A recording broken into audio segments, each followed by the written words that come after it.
I'm Kitty Bloomfield, co-founder of New Strength and Saturate, creator of pro-metabolic food supplements and seriously saturated skincare. And today, I'm here with my co-host, Craig McDonald, and we're just laughing because we've decided to, go legit with our podcast. And we set it up in our level 2 living room. So we've got a 3-story house, and we've had a few fights trying to set this bad boy up. So yeah, I think it was a taste of us if we were ever going to do renovating. So if So- we can't handle this, Yeah. okay, so we're going to be doing that. But yeah, we put in all the black blinds. So we tried to get out as much natural light, and I stuck the plants and I grabbed some lamps from our side tables and put them behind. So he's just got to perfect the lighting is the final thing. Yeah, and he's got the it shits is. too because we've got the round table and he wanted to get a square table. But we went by our friend Shay's recommendation. So I'm just going to blame Shay Dog. So anyway, here we are in our very first recording, our first podcast in our... I think as the podcasts go on, it will progressively look better. Yeah. But look, I think, my motto... Who cares about the details? Close enough is good enough. We just bang this first one out and then we improve as we go along, right? Yeah, because, look. Progress over perfection. Exactly. And plus, I don't want to be recording this shit at 6 o'clock and I'm hungry and we're having our dinner. Plus, Dazza needs to, make an appearance in the gym and do a leg press reel. Anyway, welcome, Craig. Thank you. Yeah. Am I supposed to look at the cameras?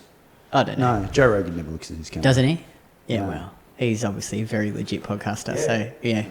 So today's episode is about squat, bench, deadlift. Are these exercises I should be including in my program? Yeah, if we go back about, maybe 3 or 4 years ago, I would have said absolutely. And I think that was probably more to do with, the coaching that I'd had from, like Damon and then Thomas and whatever, who were, kind of powerlifting-centric coaches. But I think that was great from a fundamental standpoint, like understanding that, a squat movement is the same as a leg press movement, is the same as a hack squat in terms of like the knee joint and the hip joint and all those sort of things moving. So I was very much a big believer back then of kind of going, okay, you need to learn, every person needs to learn those foundation movements, the squat pattern, the hinge pattern, and the push pattern. Well, maybe you're right, though. People do need to learn those movements, but they don't necessarily need to do the bench press. Yeah, the low bar back squat. So the actual barbell back squat or the actual barbell bench press. And the deadlift we still include because I would say that you still like to program some variation of or the deadlift or conventional deadlift, stick lift deadlift. But I think when it comes to the squat, the low bar back squat and the bench press, that they're the two that you don't often... Yeah, it depends on the individual and their goals. Like if they say like, I want to squat, I want to learn to squat and I want the squat to be, part of my physical transformation. You take all those sort of things into account, but then you've just got to see how much time and effort is going to take for that person to actually get good at it, because they are skill-based movements and anything that's skill-based requires time. And during that learning phase, there's probably not going to be enough output or stimulus, for that person to be actually getting, the adaptations that's going to create muscle growth. From a programming standpoint, generally what we'd like to do is kind of go, okay, let's use like a dumbbell squat, which is like an anterior loaded squat where you're holding the dumbbell in front. That's going to keep you a bit more upright and you can learn the hip stability and core stability and pelvic awareness element of that. And you could do that and learn the skill part of the actual squat pattern. And then you might program like a leg press straight after, which is going to be a pure output movement, right? So you're still doing hip and knee flexion, but you sit in the chair, you strap yourself in and you push the plate. Like there's not a lot that's going on. So let's just strip it back, because I feel like if I was a woman listening to this, and the women that come to us typically want to improve their body composition. So being toned is simply having more muscle and then having less fat over it. So how do you build muscle? Craig and I have had some conversations about this many times. Yeah. I'm like, we talk about mechanical tension. You've got to create mechanical tension, which is essentially the external weight that you're using to, stimulate your target tissues. And then you need to be taking that particular set as close to absolute muscular failure as possible. With good form, though. With good form. Yeah. So you can't let your form break down. So is there a question in there? Yeah, I was going to, but keep going. Yeah. No, you go. Yeah. So feel like this is where a lot of women go wrong, and this is where I went wrong when I first started training and I wanted that toned and athletic body, is I didn't realise how strong I needed to be to actually build muscle. And, you know, I thought that doing a lot of the, you know, the boot camps and the HIIT and the classes, I think, where I was falling down is that I was lifting lights. Was I lifting lights? I was lifting lights. I was lifting weights. What sort of fucking classes where you lift lights? So I was lifting weights that were far too light. So it was a weight that, you know, I could have maybe failed at 30, but I was only doing 15. So therefore it wasn't building muscle. Yeah. So maybe talk a little bit more about that, and then we can go into why the squat and the bench press may not be the best exercises unless you're powerlifting, to actually build muscle, and why. As I mentioned before, the external weight that you use and taking that particular set to failure with that external weight is what creates the mechanical tension, which then creates the stimulus and the adaptations for muscle growth. All right, so you've got to be pushing a set as hard as you can to absolute muscular failure in order to do that. Well, would you say muscular or technical failure? Well, to me, they're the same thing, right? Let's just to clarify. So, like muscular, I would think muscular failure is like, well, so really you just want to push it. It depends on the exercise you're doing, Kit. So, like if you're doing a leg press, it's really hard to fuck up a leg press because it only goes one way. It comes down and it goes up, right? But on a squat, you've got more stability elements. Yeah. And your chest can fall forward, so therefore you can move the stimulus from your quads more into your hips and your glutes. Yeah. So it does depend on the exercise. So I think, and this again coming back to that skill part that I was saying, that if the skill requirement for you as an individual is going to be so much that you're never actually getting close to muscular failure because your skill breaks down before you actually reach the point where your muscles are actually truly working, then it's probably not an exercise at this stage that makes sense for you to do. Yeah, because I mean, we've seen it in our program too, like women, they just take, especially I think when you're doing online. Yes. Like if you can work with someone one-on-one, I think you'll progress quicker if you're benching and, you know, squatting. Like when I work with Thomas or when I worked with you in person, my skills improved much quicker. Yes. But I think when you're doing, not to say that you can't, because, you know, there's women in our program that have improved a lot, but like you say, it's just even I find it still hard. Yeah. You know, and it really, like there's so many things to think about and it's so energy intensive. And that's the point, right? So it's, again, you start getting a little bit more nuanced and kind of going, well, my goal is about maximal muscle growth, right? If at any point there's an exercise within your training structure that doesn't allow to create the maximum stimulus on a per set basis, then it doesn't make sense to do. Right. And, you know, if you kind of go, yeah, I want that, but I also want to compete in powerlifting or something like that, which is skill. It's like, well, okay, then you obviously you have to squat because that's part of the, but if that's not what you're doing, like for me personally, like I'm a very good squatter. I've squatted for a long time. I've been taught by some really good coaches and, you know, like I've been doing a really long time. But in all honesty, like even for me, I can still push a set of squats really, really hard, but I can't push it as hard as I can on a set of hack squats. Yeah, true. Yeah, because it's V-hack so squat or a leg press or something like that. And I think from that perspective, like even for me, you know, like my quads now are as big as they've ever been.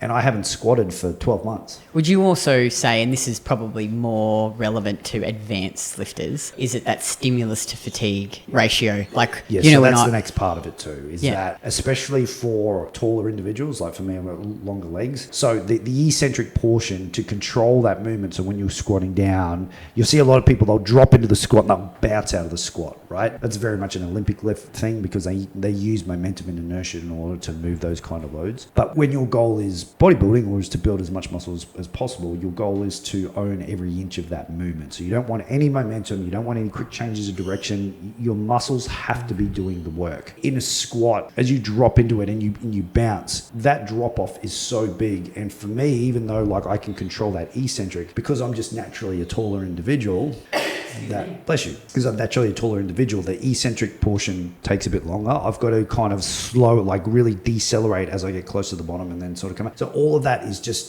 takes more time and it's more energy intensive. And therefore, while the stimulus can be quite high, all of that stability and the breathing bracing that's going on also adds a lot more to the fatigue. So for me, even though I'm a good skilled squatter, if I'm taking them to absolute failure, it's also coming with a tremendous amount of fatigue. Yeah. And it's just, for me, like I think when you're a beginner, you should learn. That's why we do Learn the dumbbells movement pattern. and do it. And Yeah. because at that stage, you're not going to be generating enough force or the ability to put the effort and take things right to failure in those sort of early stages where you're going to get that fatigue element from that. So it doesn't matter. But I think as you progress on, it's something that you just need to be aware of. For me, it's just the doing isn't worth the return on investment in that point. So, again, we're just looking at a squat movement pattern, which is knee and hip flexion. You get the same thing out of a hack squat. I can get locked in, right? I can get really, really tight. I know it's only going to go down and I'm not going to wobble this way or that way or my chest fall forward or any of these things that would happen with a standalone barbell. And I just know that once I get into those grinder reps, I can just keep grinding. And as long as I stay tight and just keep pressing and breathing, like that, they're the only things I need to think about. So if I continue to eke out more reps because I can stay tight and continue to breathe and do those things, then the stimulus is massive.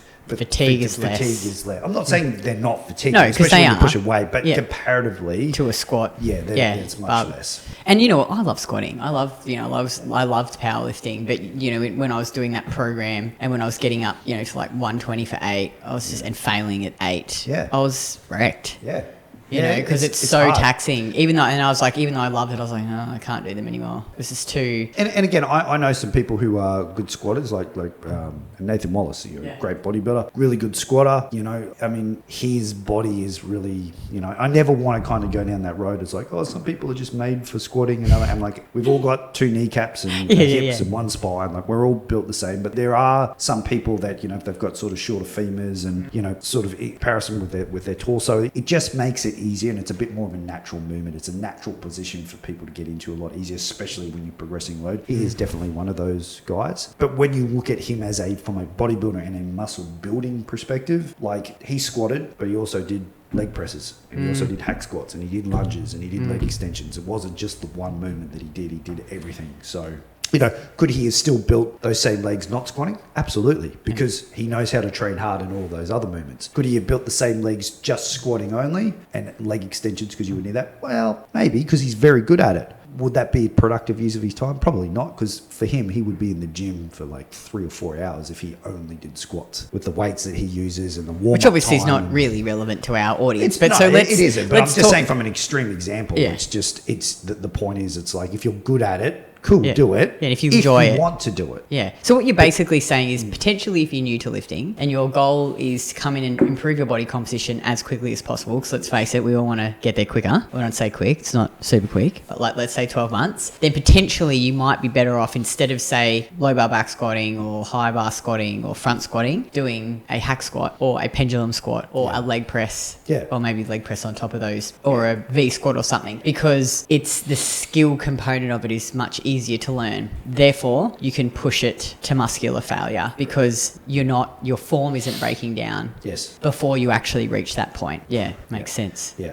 and then, like, I would actually argue the bench press is probably the hardest one to get right. Yeah. And is it not that stimulating for your chest? Is it that? It's still stimulating, and you can still push it hard. And I think a bench press comparatively to a squat, it's generally like you are going to fail a lot quicker on that, and generally failure is true failure with a bench press. So from that perspective, it can be more stimulating, because the thing is, most people give up with legs because it's just too painful, hard. right? It's painful. Yeah, right? it is. I don't want to do another rep. It's scary. You feel like you're going to get squashed on a squat too. Yeah, bench press lesser to that degree, especially if you've got a spotter or you're doing it in a rack where you've got the rack pins in. It's like if you can't get it, just let it drop and it catches.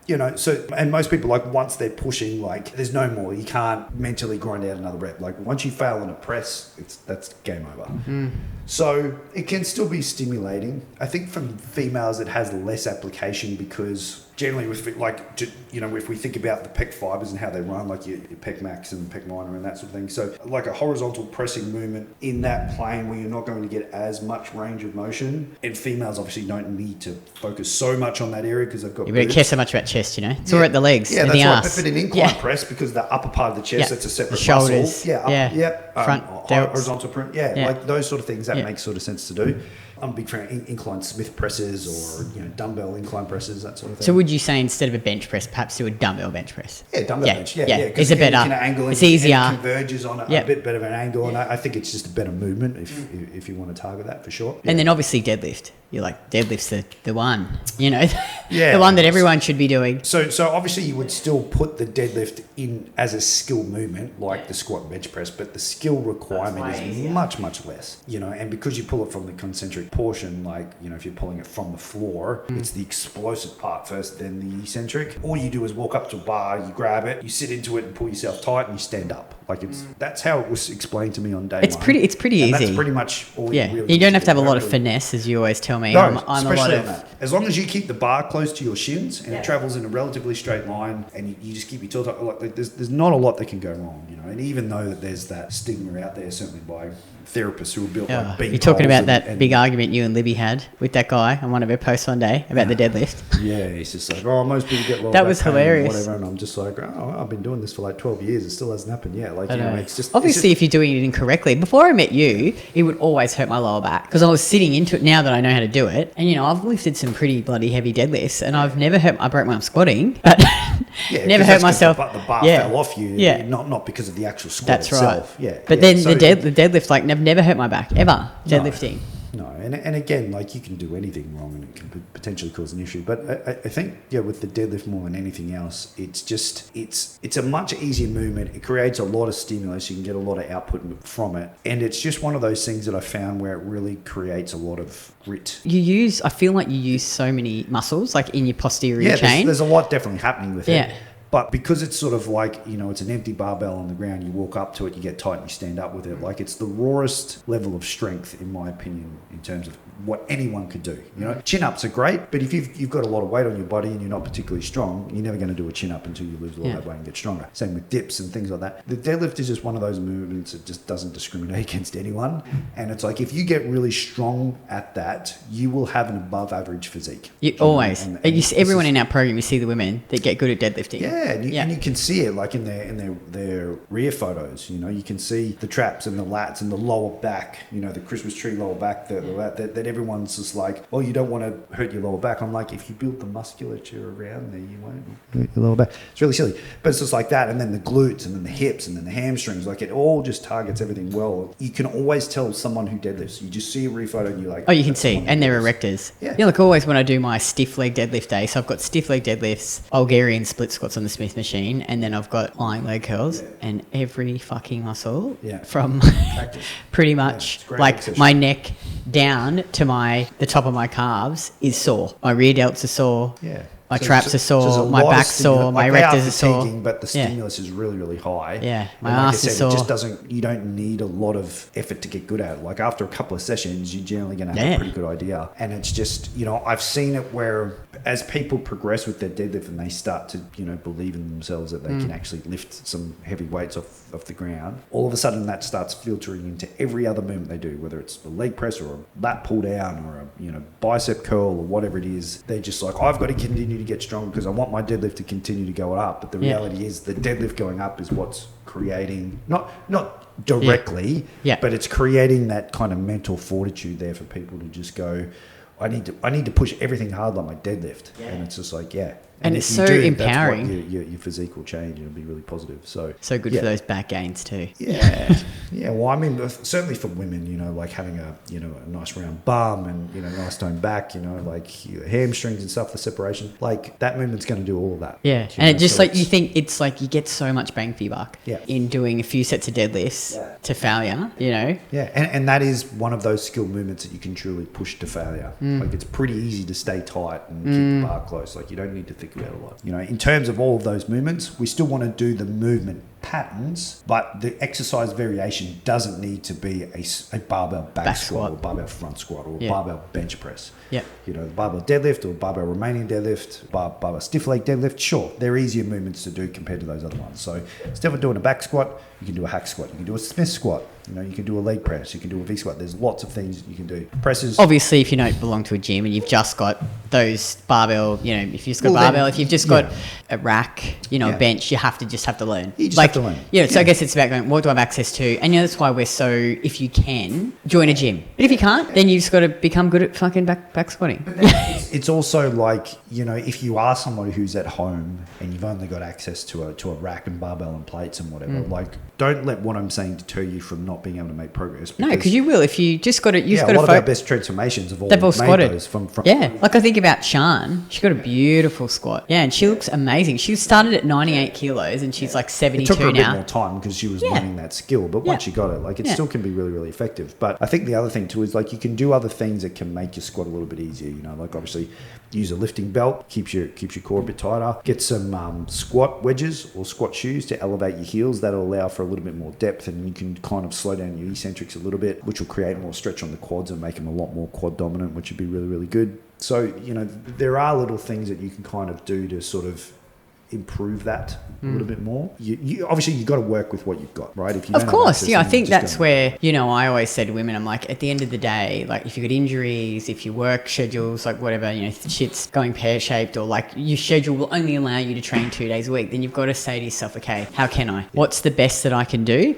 And just be good at that. Because doing something is always better than doing nothing and then just making progress. I think too many women go, well, I can't do it perfectly, or I can't join a gym, so I may as well not start. Even if you've only got a set of dumbbells, just train with them, and then you'll get to the point where you can't progress anymore. Then you can think about buying more equipment. You know, you may as well start. You know, don't just do nothing. No, it doesn't help anyone. But, nothing gets you nowhere. Yeah, again, I think could be, you know, for some people, like in that scenario, they just do dumbbell squats. They can do Bulgarian split squats. You know, they can do dumbbell Romanian double. Yeah, like you can do all those sort of stuff. So even if you've only got some dumbbells at home, like, I mean, you can have lots of stuff you can do. Oh, and you can, like, you may as well go into the as well with dumbbells. Like, you'll be toast. And then get to the point where you're like, okay, I can't do any more with what I have. I can't progress anymore. Then look at buying some more. Instead of going, well, I don't quite have enough, I'm just going to do nothing. Then you just do nothing for 6 months. You know? And like you say, you've got to learn those movement patterns to start with. So you may as well start there. Be the all or something. Not the all or nothing. The all or something. Yes. That's my motto. Close enough is good enough, which Vic and Craig hate sometimes. They're like, fuck's sake, Kitty. A bit more detail would be good. Yeah. A little bit closer would be good, Close enough. Too funny. Anyway, that was good. Thanks again. Thanks for coming into the studio, Craig. No worries. Like we didn't kill each other in the process. The dogs are asleep down there. We probably can't catch them on the camera. But. And as always, guys, please, you know, take a screenshot, share it on Instagram stories, and tag me at KITTYBLOMFIELD. And then with your biggest takeaway, and each month I pick a winner and they get a tub of Saturé collagen valued at $79. And if you're new to the podcast or new to following me, grab our 7-day Eat More Train Less Get Results challenge. So this is a great introduction to what we do. We're going to set you up with the basic skills, tools and knowledge to achieve sustainable body composition while improving your health. And I think eating real food, carbs. We don't cut carbs, do we? We eat carbs. Never. We love bloody carbs. And so that's, it's a really great way to get started. And it has a program that you can do at home just with a set of dumbbells, or one that you can do at the gym. So like I said before, don't wait to start. It doesn't need to be perfect. Just start. So I'll pop a link in the show notes to that one. It's a one-off payment of $27 Australian dollars. You get lifetime access. And we will be back again next week.